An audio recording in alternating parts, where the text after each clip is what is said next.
आप consumption theme की बात बिफोर रिजल्ट्स कर रहे थे, इसके अलावा इसके अंदर भी आपने कुछ स्पेसेस की बात की।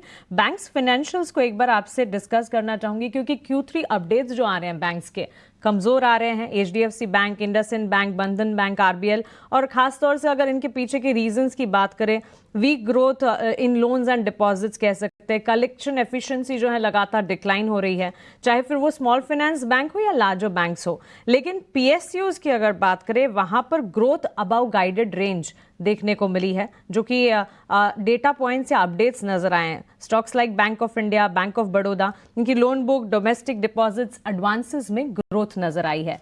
इस स्पेस को कैसे देखना है बैंक्स फाइनेंशियल्स में larger players vis PSUs? Morning Mansi, नहीं हमें लगता है, I think as a space it should continue doing well. Obviously I think एक जो इफेक्ट हो सकता है एक क्वार्टर के लिए, ये थोड़ा पेचीदा हो सकता है, बट मुझे लगता है कि जो कंसिस्टेंसी इन अर्निंग्स हो सकती है, शायद ये सेक्टर 2025 के लिए कंसिस्टेंटली रिपोर्ट करे।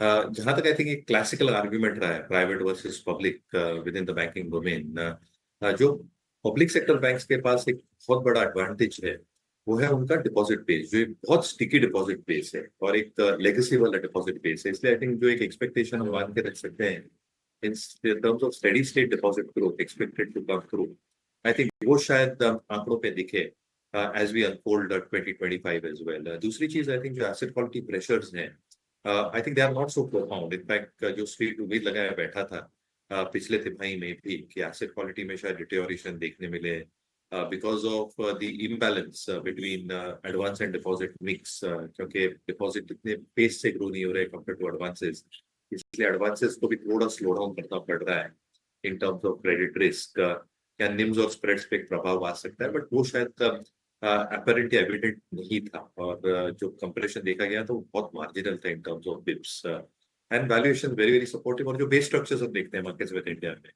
EPS, RS rating, institution holding, cancelling में, के सारे पैरामीटर्स शायद PSU बैंक से दर्शाए हैं। तो हमें लगता है think bank of Baroda as an example, bank of Maharashtra, जो मिड साइज PSUs हैं, they should continue performing well well into 2025।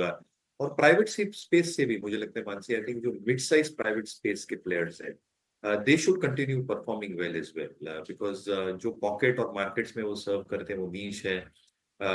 सारे जो पहलू हम देखते हैं, including capital adequacy, including provisioning as an example, including cost to income, I think ये सारी चीजें आई थिंक मैच हो रही है। तो यहाँ से आई थिंक करूर वैसा बैंक हमें काफी पसंद है। तो मुझे लगता है I think generally the space should do well, but जो मिड साइज प्राइवेट या पब्लिक सेक्टर बैंक्स है, they should have relatively better.